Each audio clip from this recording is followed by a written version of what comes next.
Can AI help you train your dog? I wouldn't have a clue. Let's check it out together in real time.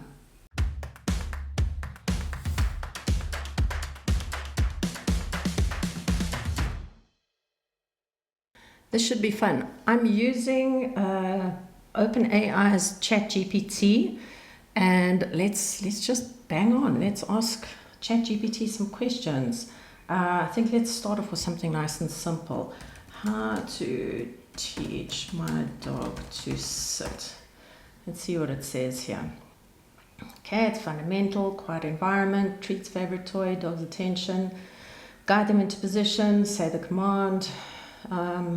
Yeah, I'm not going to read through every single line here, but this all looks pretty sensible. Got some good foundations there. I see ChatGPT is clearly belonging to the new era of dog trainers, where it says avoid pushing. So it's saying avoid compulsive types of training, short sessions, practice daily. Yeah, so pretty standard fare there. Nothing in that doesn't make sense or nothing jumps out at me. Let's give it a problem to solve. Let's say, for example, my dog only listens when I have a treat. Let's see what it tells us now. Okay, that's some good advice. Switch to a variable reward schedule. It probably needs to explain when you would switch to a variable schedule, which we'll often call intermittent reinforcement schedule as well. Use life rewards. That's a good option. Not always feasible depending on what the behavior is. Incorporate verbal praise and affection. Yeah, that can definitely work if the dog likes affection. It needs to be specific to the individual dog. Practice in general settings. That's good advice. That's generalization of the target behavior. Increase the time before rewarding. Make listening itself rewarding. That's pretty cool. That's a nice bit of information or advice there. Be consistent with commands.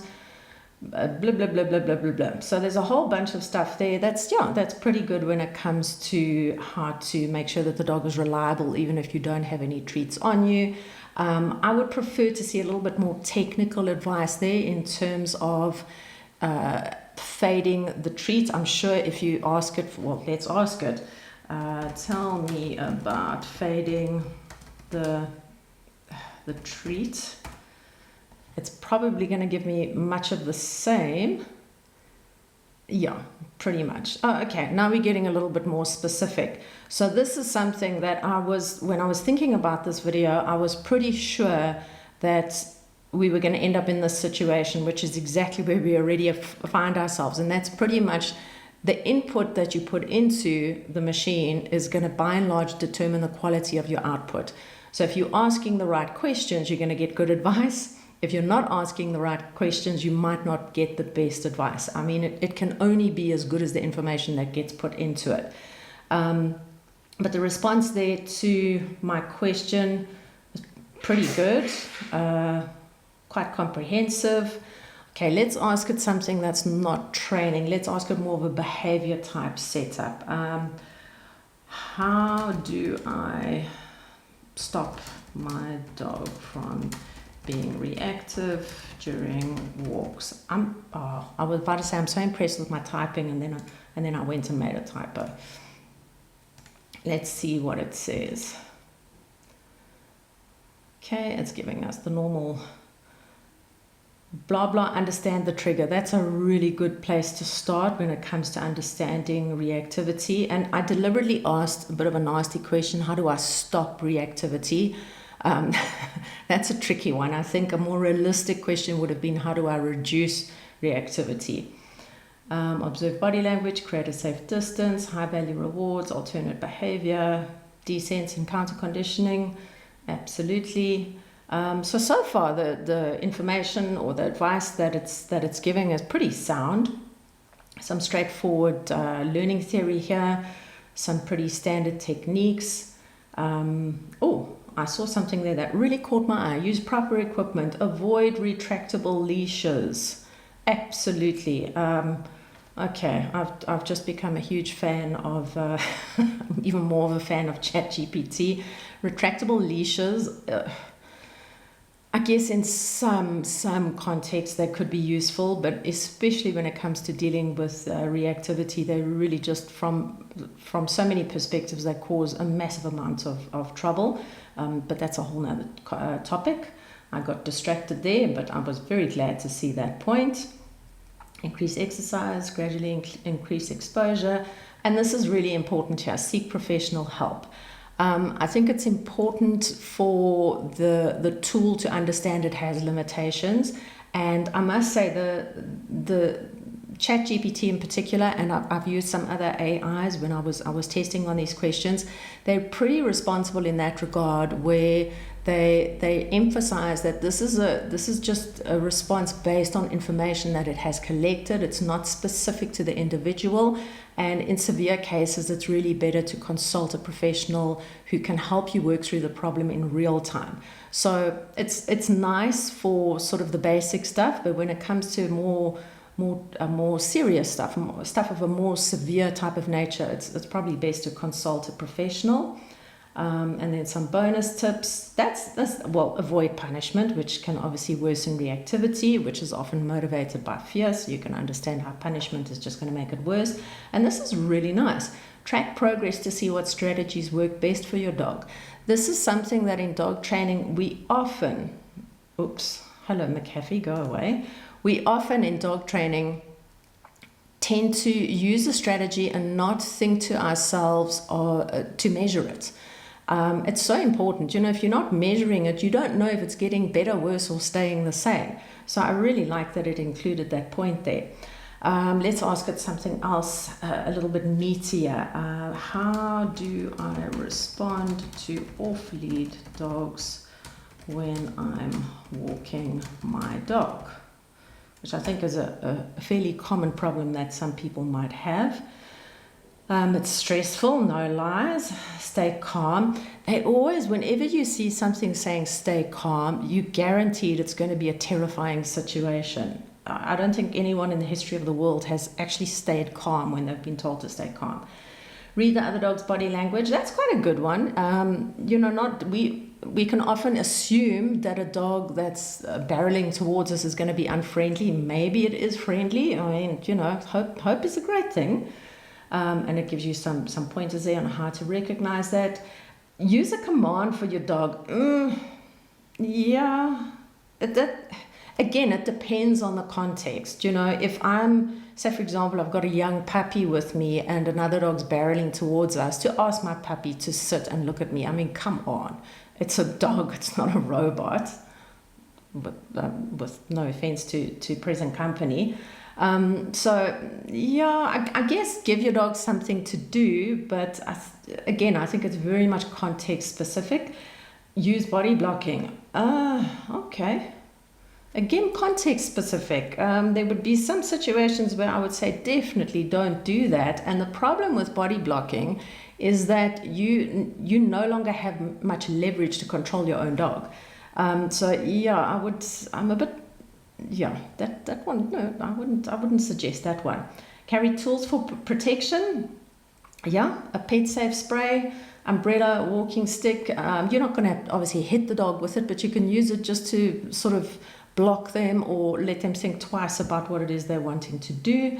And this is quite a nice one. Treats. Toss some treats away from you to redirect the other dog if it's in the mindset that it would like to have a few treats. Use verbal cues for the off-lead dog. This has actually saved my bacon a couple of times. I've got a booming voice when I'm training dogs, which over the years has been it's been well refined to carry quite a distance. And I've had some dogs approach my dog before. I've tried to do the whole ignore thing, and the dog's just getting a bit too close for comfort. And I've given it a very stern no. I may have used some words that are unsuitable for a younger audience, but the dog's thought twice about it and decided, I'm just going to go this way. Walk away calmly if situation allows. Engage the off-lead dog's owner if present. I like this. Politely but firmly ask them to control or leash their dog. Use phrases like, my dog is not comfortable with off-lead interactions. Please leash your dog. How delightfully politically correct. At that point in time, my language is perhaps a wee bit more colorful and forceful. Does my head in when people let their dog just kind of ride roughshod over your dog or my dog. It's really not on. So that's very sweet. It's saying to be so polite, and it even gives you things that you can say. Thank you, ChatGPT. That's very kind of you. And protect your dog in escalated situations. Avoid lifting your dog. This can provoke the off-lead dog to jump on you or your dog. Now, what's interesting, I tested this, like I said, in some other AIs, and some of them said pick your dog up, whereas this one says avoid lifting your dog. So that's interesting that I guess it's lifting information from wherever, the countless sources of information that are being lifted here. And it's obviously now lifted a conflicting piece of information. For me, I would definitely avoid lifting the dog because that does exactly as it says. It can often incite the off-lead dog to then attack your dog. So that's interesting. I haven't seen that before, but it just goes to show that, you sometimes might get some conflicting information. Use barriers, absolutely, and defend assertively. Use your tools or a loud voice to deter the off-lead dog. Teach your dog to ignore other dogs. Yeah, that's great. But when another dog's running at them, gosh, there's still got to be a dog. Again, it depends. I'm pretty good around people, but if someone's running at me with a knife, I'm definitely not going to ignore them. So I think we need to look at that one in terms of the situation. Some bonus tips: walk during quiet times, build your dog's confidence around other dogs. So some pretty good tips there. Nothing that is completely off center, and I think that's pretty good advice. What's nice with AI is that you can ask it sort of other things that might not be entirely dog related. So here's one. This is something I'm having a problem with. I'm having a problem with typing. How do I get my partner to stop feeding my dog, I'm going to have to say my fat dog, sorry, Boney, treats. Let's see what it says here. Getting them on board, share the health risks, explain why overfeeding is harmful, use a friendly, non-judgmental tone to avoid making your partner feel defensive. That's probably where I've gone wrong. Involve your partner in the situation, set clear rules for treats, offer healthy alternatives. I mean, that's great. It gives you so many things. Wow. Okay, stop now. Thank you.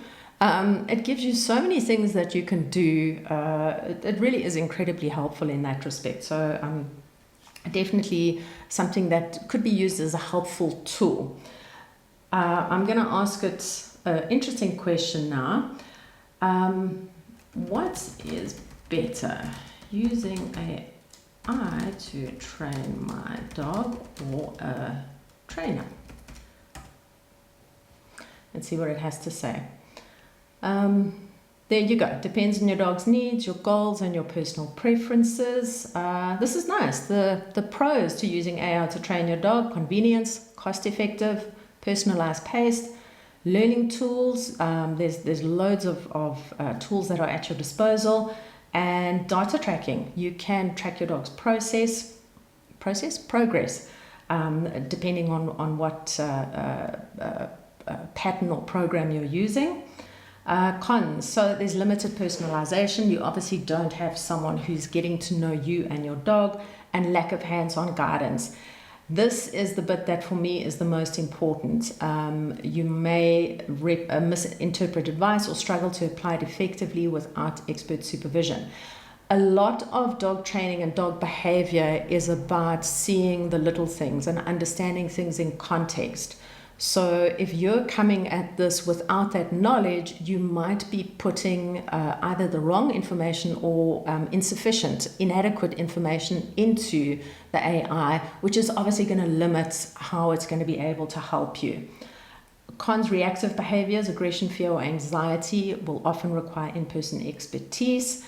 And yeah, the success depends on the quality of the AI app tool and your ability to use it effectively. Okay, well, let's move on to the pros of hiring a professional trainer. Tailored approach, hands-on, experience, confidence building, and socialization opportunities. There's a lot to be said, not just for attending classes. You've got that socialization for you and your dog with the other dogs and the other people, but even if you're working one-on-one with a trainer or behaviorist, you're still getting, there's more socialization than if it's just you sitting at home with your laptop and your dog. Okay, the cons: to professional trainer can be expensive, there's a time commitment, and obviously trainer variability. There's another pro that hasn't been in here, and it was in one of the other AIs that I asked this question when it came to hiring a professional trainer or attending training classes, and that was that you are being forced to, in a way, to stay on board, to keep up with the program. Whereas if it's something you're doing in your own time, it's too easy just to go, oh, I'll do it tomorrow. And you put it off. Let's see what the summary is. When to use AI: you want to teach basic commands, you're working on small behavioral tweaks, you're on a budget and willing to learn and practice independently, you prefer the flexibility to train at your own pace. When to hire a trainer: your dog has serious behavioral issues, you've tried other methods, not seeing results, you need hands-on guidance or specialized training, you want faster or more reliable progress, you're feeling overwhelmed or uncertain about how to proceed on your own. So there's a best of both worlds where you can use the AI for basics and then you can fine-tune it with a trainer or a behaviorist depending on what the problem is. So in a nutshell, I would say AI could definitely help in training a dog without a shadow of a doubt. The information that I've managed to collect, not just from ChatGPT, which is what I'm using here, but from some of the other AIs, has been pretty good quality. There's nothing there that's completely outlandish, barring the exception of picking up a small dog, if a random dog is approaching you.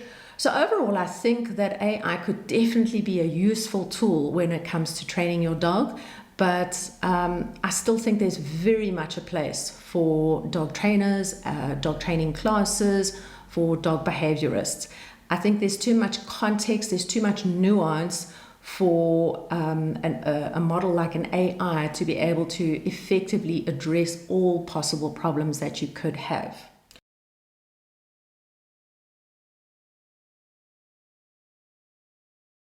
So in summary, AI can be an awesome tool that you can add to your toolkit when it comes to training your dog and looking at behavior problems. But for any serious problems or any problems that are requiring socialization, definitely stick to hands-on assistance or virtual assistance from a real live trainer or behaviorist.